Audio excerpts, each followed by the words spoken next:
नमस्कार दोस्तों, आज की इस क्लास में हम लोग ब्रांच ऑफ एग्रीकल्चर और स्कोप ऑफ एग्रीकल्चर और development of agricultural university in on national and international level in India इसको देखते हैं।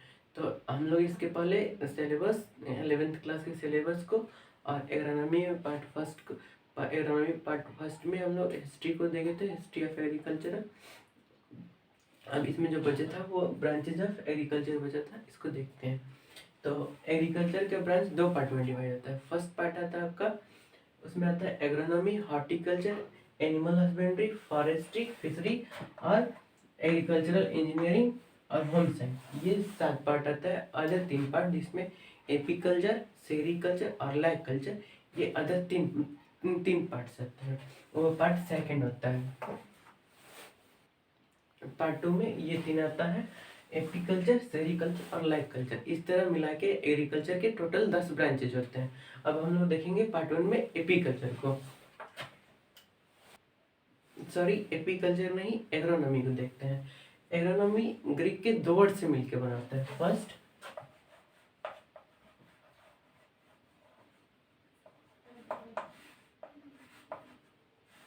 एग्रोस, एग्रोस मीन्स फील्ड,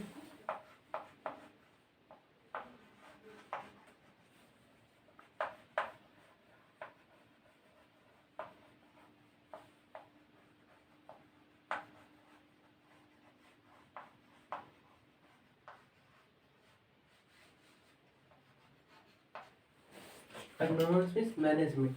अगर हम लोग इसको कहते हैं तो agronomy is the science of agronomy is the branch of agriculture deal with the principle and practice of soil, water and crop management। लेकिन इतना कह देना पर्याप्त नहीं है। आज अगर हम एग्रोनॉमी को देखते हैं तो एग्रोनॉमी एग्रीकल्चर के सभी ब्रांचेज का सेंटर बन चुका है। यहाँ तक कि जितना कहीं भी एग्रोनॉमी के एग्रीकल्चर के अदर ब्रांचेज में रिसर्च होते हैं वो उसका एक पार्ट और सेंटर एग्रोनॉमी ही बना होता है। और इसमें देखें तो केवल फील्ड में क्रॉप प्रोडक्शन और उसका मैनेजमेंट नहीं रहता है, उसमें जो उसके अतिरिक्त उसके जो क्रॉप्स का हार्वेस्टिंग होता है, उसके बाद जो घर में अगर आता है लाइव स्टॉक के लिए उसका मैनेजमेंट होता है। और फिर से अगर हम इसको रखते हैं अपने घर में तो उसका मैनेजमेंट के लिए कैसे करते हैं, उसमें कैसे कैसे केमिकल्स का यूज़ करके हम उसको प्रिजर्व करके रख सकते हैं, और सीड्स के रूप में रखते हैं तो उसको कैसे प्रिजर्व करके रखना है, और अगर हम मार्केट में बेचते हैं तो उसको कैसे बेचना है, इसके बारे में भी आज हम एग्रोनॉमी के में पढ़ते हैं। लेकिन अभी हम लोग इसके डेफिनेशन को देखते हैं। दूसरी तरह से कहें तो इसको ऐसे कह सकते हैं कि it is defined as an agricultural science with principle of crop production and field management.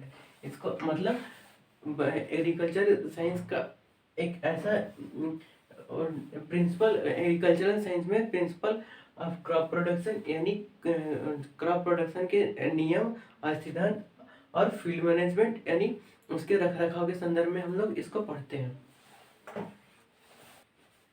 Horticulture Latin के 2 वर्ड्स हॉर्टस और कल्चर से मिलकर बना होता है। अगर हॉर्टस मीन्स होता है गार्डन और कल्चर मीन्स होता है कल्टीवेशन और प्रोडक्शन।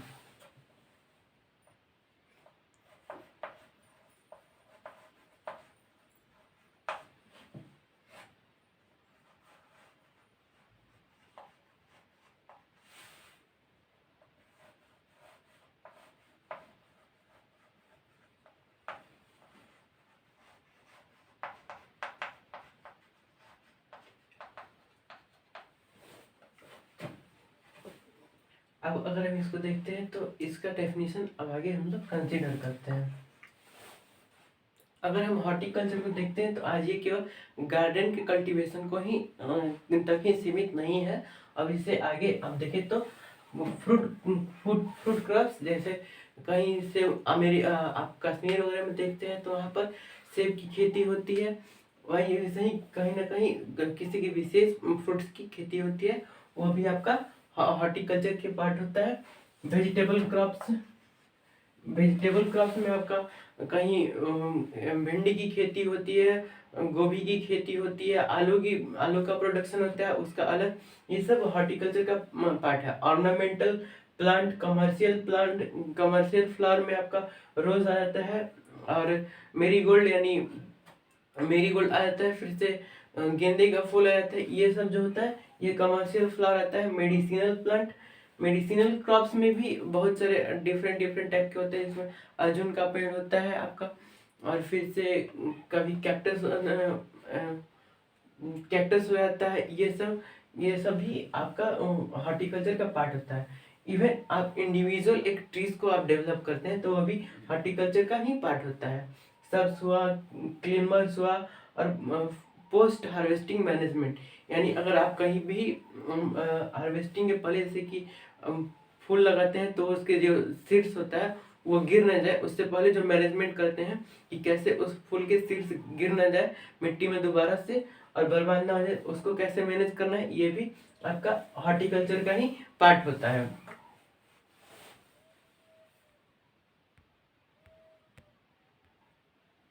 अगर इसके डेफिनेशन को हम देखते हैं तो इसको ऐसे करते हैं, it is the branch of agriculture in which we deal with fruit crop, vegetables crop, ornamental crop, commercial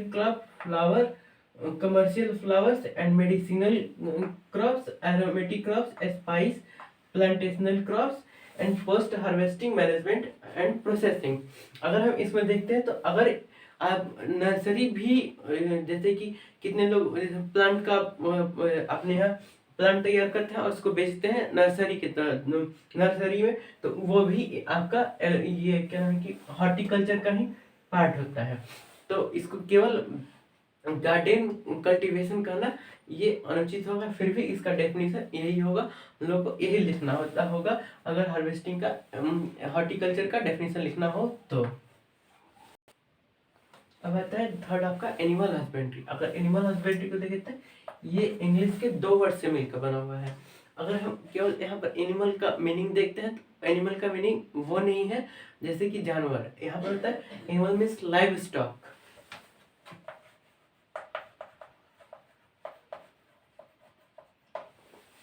और दूसरा होता है हस्बेंड्री। हस्बेंड्री जैसे कि एनिमल और हस्बेंड्री हस्बैंड में होता है हु टेक केयर, जो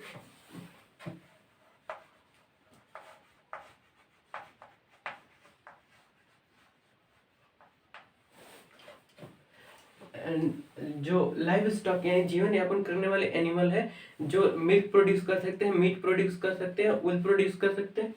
इस एनिमल ऐसे एनिमल का जो रख रखाव करता है उसको और उसके बारे में पढ़ने वाले ब्रांचेस को हम लोग एनिमल हस्बेंड्री करते हैं। यहाँ पर एनिमल का अर्थ हुआ जानवर नहीं, मतलब लाइव स्टॉक, संतति जिसका हम लोग यूज करते हैं मिल्क प्रोडक्शन के रूप में और अदर फ्लैश वगैरह प्रोडक्शन के रूप में।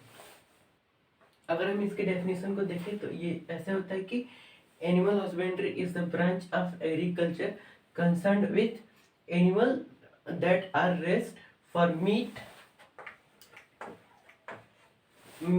Fibre, milk, egg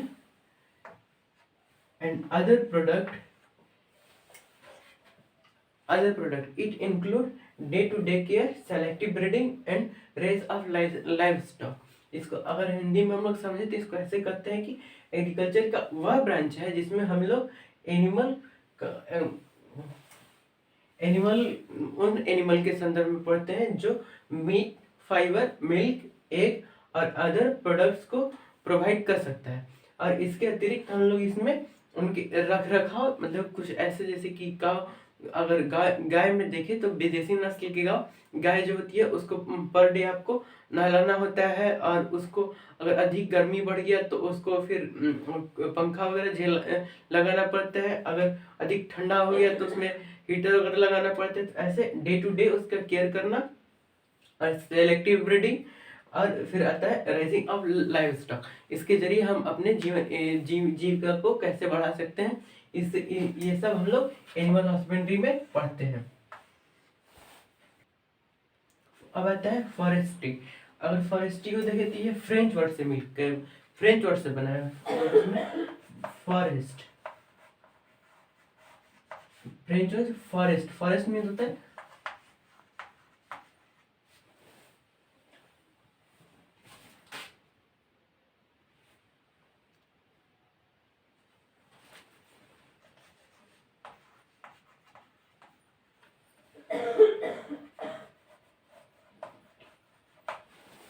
French one forest means wooded country इससे बना हुआ है। इसके संदर्भ में हम लोग किसी भी फॉरेस्ट को कैसे उसका डेवलपमेंट करना है, कैसे मैनेजमेंट करना है, इसके संदर्भ में पढ़ते हैं। अब इसके डेफिनेशन को, अगर इसकी डेफिनेशन को देखते हैं हम, तो इसको ऐसे कर सकते हैं, it is defined as the branch of agriculture in which we deal with the theory and practice of all the constitute। अब इसके constitute कौन कौन से हैं?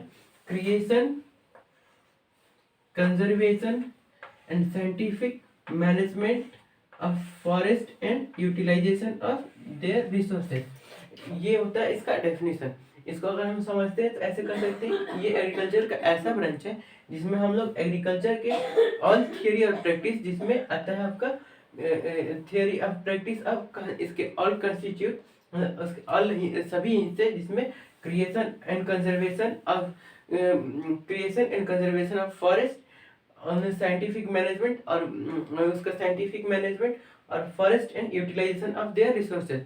अगर जैसे कि यूटिलाइजेशन ऑफ इसको कैसे करते हैं, जैसे आता है आपका क्रिएशन, अगर फॉरेस्ट क्रिएशन करना हो तो कैसे करेंगे, तो इसको हम लोग देखते हैं कि अगर बहुत ज़्यादा बड़ा लैंड है तो उसमें एक टाइप का और सबसे अधिक मात्रा में आप इसको वृक्ष को लगाएं, ट्रीज का प्लांटेशन करें। उसके बाद कंजर्वेशन, उन सभी जो प्लांट्स है या पहले से जो फॉरेस्ट है उसमें डिफॉरेस्टेशन हो रहा है, बहुत अधिक मात्रा में फॉरेस्ट आज कट रहे हैं, उसको बचाए, और जो लगाए हैं उसको बढ़िया से बचाए, प्लांटेशन को करते रहे। तो ये आपका होता है कंजर्वेशन और क्रिएशन एंड साइंटिफिक मैनेजमेंट। जैसे कि प्लांट्स में भी बहुत अलग अलग तरह की बीमारियां लग जाती हैं, तो उन सभी बीमारियों से उसको बचाएं। जैसे कि कुछ होते हैं ऐसे प्लांट्स होते हैं जो दूसरे बड़े प्लांट के ऊपर डेवलप कर देते हैं और फिर उसको मार देते हैं, वो प्लांट मर जाता है। तो उन सभी वैसे जो होते हैं प्लांट्स और ऐसे जो इंसेक्ट्स होते हैं जो प्लांट को खत्म करते हैं, खराब करते हैं, उन सभी से प्लांट्स को बचाए। यह था का साइंटिफिक मैनेजमेंट। और कितना, जैसे कि एक होता है निश्चित सीमा की किस और कितने कितने दूरी के बीच में एक प्लांट से दूसरे प्लांट के बीच की डिस्टेंस क्या होती है, उसको लिखना होता है, तो वो साइंटिफिक मैनेजमेंट के अंदर आता है। And utilisation of their resources, जैसे कि अब फॉरेस्टेशन हो गया, फॉरेस्टेशन में आप चिड़िया के लिए उसमें क्या ना वर्ड्स के लिए भी हम जगह बना सकते हैं। फिर अगर हम देखें तो अगर कुछ जैसे कि प्लांट सूख गए तो उनका यूटिलाइजेशन कैसे करेंगे उसको भी देख सकते हैं। तो ऐसे करके हम लोग इसके डेफिनेशन को ऐसे समझ सकते हैं। अब इसमें हम लोग देखते हैं कि all kind of thinking and all type of action pertaining to creation, management of forest and including harvesting, marketing, utilization of all forest product, इसको भी हम लोग कंसीडर करते हैं। इसमें आता है कि ऑल टाइप ऑफ थिंकिंग, मतलब कि अगर कोई सोच लेके आता है जो कि मतलब कि फॉरेस्ट क्रिएशन में और उसके मैनेजमेंट के लिए लाभदायक होता है, उसको हम लोग देखते हैं। और इसमें अलग अलग मतलब कि अलग अलग थॉट्स हैं कैसे कैसे इसको मैनेज करते हैं। फिर आता है एक्शन। अब वो सभी एक्शन, जैसे कि आप कहोगे कि कुछ लोग जैसे कि अब बड़े आप जब जंगलों में जाएंगे तो उसमें बीच में रोड बना हुआ होता है कि उस रोड में जाते हैं, जाके आदमी प्रॉपरली देख सकता है कि उसमें जो एनिमल रह रहे हैं, वो प्लांट जो रह रहे हैं वो ठीक है कि नहीं, एनिमल जो है वो सेफ है कि नहीं, उसको हम लोग देखते हैं। फिर से harvesting and marketing and utilisation of all forest product. और फॉरेस्ट से हम लोग कुछ प्रोडक्ट भी निकालते हैं, जैसे कि मेडिसिनल प्लांट है वो फॉरेस्ट के बीच में भी यूज होता है, तो उसका रोकते हैं, क्रॉपिंग होता है, तो उसका यूटिलाइजेशन कैसे करते हैं। और फॉरेस्ट सर्विस होता है, फॉरेस्ट सर्विस इंडिया में बाकायदा एक इंडियन फॉरेस्ट सर्विस होता है, वो सभी के बारे में हम लोग फॉरेस्ट्री में पढ़ते हैं। अब आता है fisheries.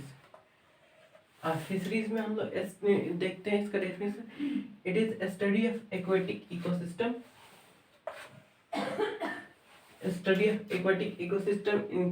increase scientific understanding to apply ecological principle to management, thereby sustain them for multiple use of aquatic fisheries sciences।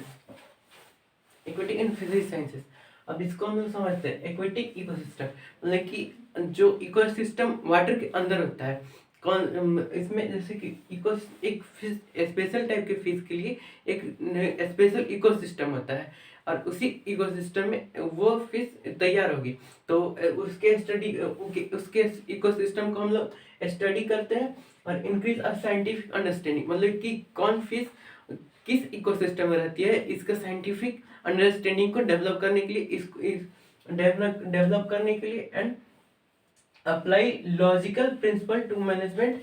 अब उसके मैनेजमेंट में जो लॉजिकल प्रिंसिपल है उसको अप्लाई करने के लिए हम लोग इस फिशरीज को पढ़ते हैं इसमें। और उसके जो वाटर है उसको multiple use, sustaining them for multiple use.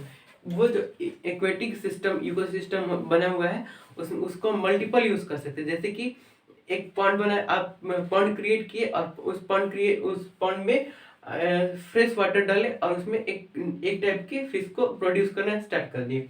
अब वो एक जनरेशन फिश, जब उसमें एक जनरेशन को हम लोग पूरा तैयार कर लेते हैं, प्रोड्यूस कर लेते हैं, तो वो पानी और वो पॉन्ड और वो इकोसिस्टम सेकेंड टाइम के लिए, थर्ड टाइम के लिए भी तैयार रहे और बचे रहे, उसके मैनेजमेंट को पढ़ते हैं।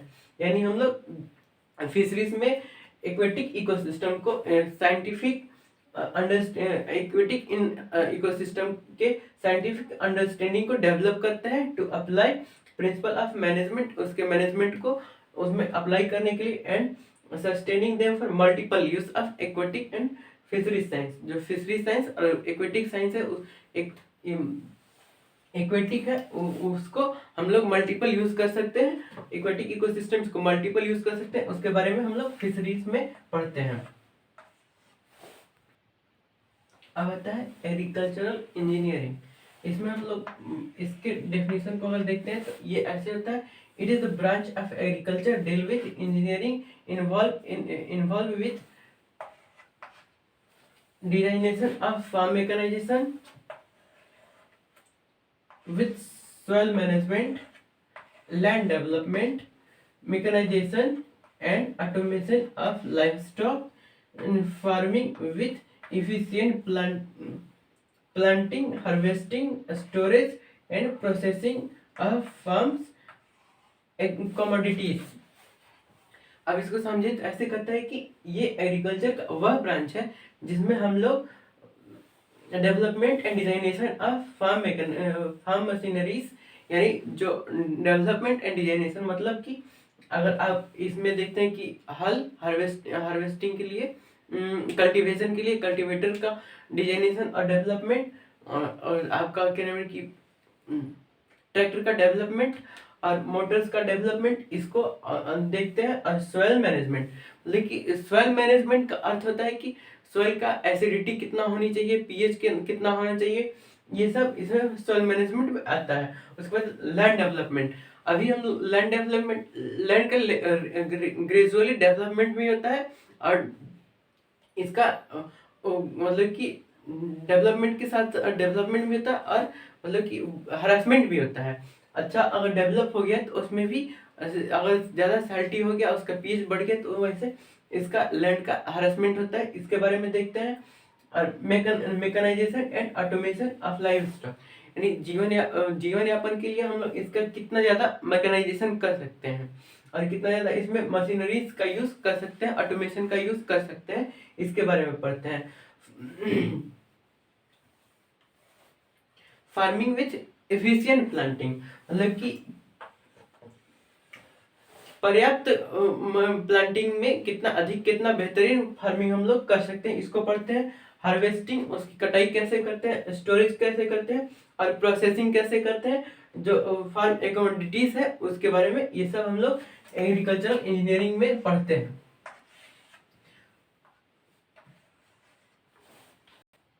अब आता है आपका होम साइंस। अब ये साइंस जो आर्ट वाला साइंस है, होम साइंस, उससे बहुत ज़्यादा डिफरेंट होता है। उसमें हम लोग खाना बनाने के संदर्भ में पढ़ते हैं, लेकिन यहाँ पर it can be define as multidisciplinary field of study that deal with health, diet of human and textile and garment design, managing resources and other subject concern with a home, मतलब कि एक होम में agriculture product कितना लग सकते हैं और कैसे कैसे यूज हो सकते हैं उसके बारे में हम लोग स्टडी करते हैं। जैसे कि मल्टीडिसिप्लिनरी फील्ड ऑफ स्टडी, ये स्टडी का फील्ड है कि एक घर में कैसे कैसे हम लोग फील्ड जो क्रॉप है एग्रीकल्चरल प्रोडक्ट का यूज करते हैं। जैसे कि ह्यूमन का डाइट में एक ह्यूमन किस प्रकार का डाइट लेता है और उसमें एग्रीकल्चरल प्रोडक्ट कितने होते हैं। टेक्सटाइल एंड गारमेंट डिजाइन, जैसे कि सिल्क प्रोडक्शन का जो होता है लाइक कल्चर, उसमें टेक्सटाइल का और गारमेंट डिजाइनिंग में एग्रीकल्चरल प्रोडक्ट को कैसे हम लोग एसिमुलेट कर सकते हैं उसको देखते हैं। एंड मैनेजमेंट ऑफ रिसोर्सेज, जो हमारे रिसोर्स होते हैं उसका मैनेजमेंट कैसे करते हैं। And other subject concern with home, एक होम में क्या क्या जो सब्जेक्ट है कंसर्न हो सकता है इसके बारे में हम लोग पढ़ते हैं। अब आता है पार्ट 2, जिसमें अब हम लोग पढ़ेंगे एपीकल्चर, सेरीकल्चर और ग्लाइड कल्चर।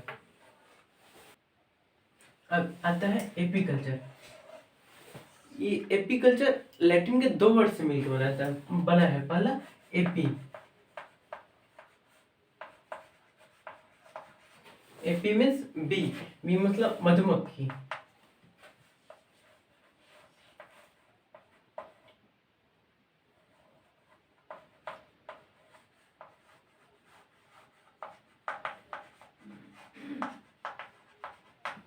और दूसरा होता है कल्चर, कल्चर मीन्स कल्टीवेशन, मतलब बी कल्टीवेशन। इसको कहते हैं, इसको अगर इसका हम डेफिनेशन देखते हैं तो वो ऐसे होता है। इसके डेफिनेशन को ऐसे देखते हैं, it is the branch of agriculture which deal with study of bee keeping and honey production. यानी ये एग्रीकल्चर का वह ब्रांच है जिसमें हम लोग मधुमक्खी पालन और हनी प्रोडक्शन, मध प्रोडक्शन के बारे में पढ़ते हैं। अब आता है सेरीकल्चर। सेरीकल्चर लैटिन के दो वर्ड से मिलकर बना है। सेरी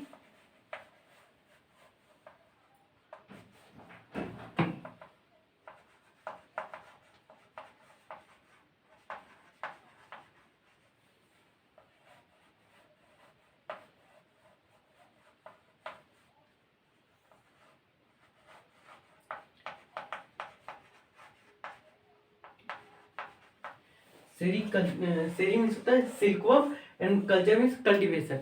ये एग्रीकल्चर की एक ऐसा ब्रांच है जिसमें हम लोग वैसे सिल्कवर्म के बारे में पढ़ते हैं जो कि हम लोग मलबेरी के और शहतूत के और जैसे ऐसे पेड़ों पर इसके पेड़ के छाले पर, लीफ पर और ब्रांचेस पर इनको छोड़ते हैं और ये सिल्क प्रोड्यूस करते हैं। ऐसे इंसेक्ट्स को, ऐसे सिल्कवर्म के बारे में हम लोग सेरीकल्चर में पढ़ते हैं। अब इसको हम लोग डेफिनेशन देखते हैं। इसके डेफिनेशन को ऐसे लिखते हैं, it is the branch of agriculture deal with study and domestication of silkworm and silk production. यानी ये एग्रीकल्चर का वह ब्रांच है जिसमें हम लोग सिल्क वर्म के प्रोडक्शन और सिल्क प्रोडक्शन और डोमेस्टिकेशन ऑफ सिल्कवर्म के बारे में पढ़ते हैं। ये लाइफ कल्चर आता है, ये टेंथ ब्रांचेस ऑफ एग्रीकल्चर है। इसमें हम लोग ये लाइफ जो है ये संस्कृत का वर्ड लाख से लिया गया है, यानी लाख।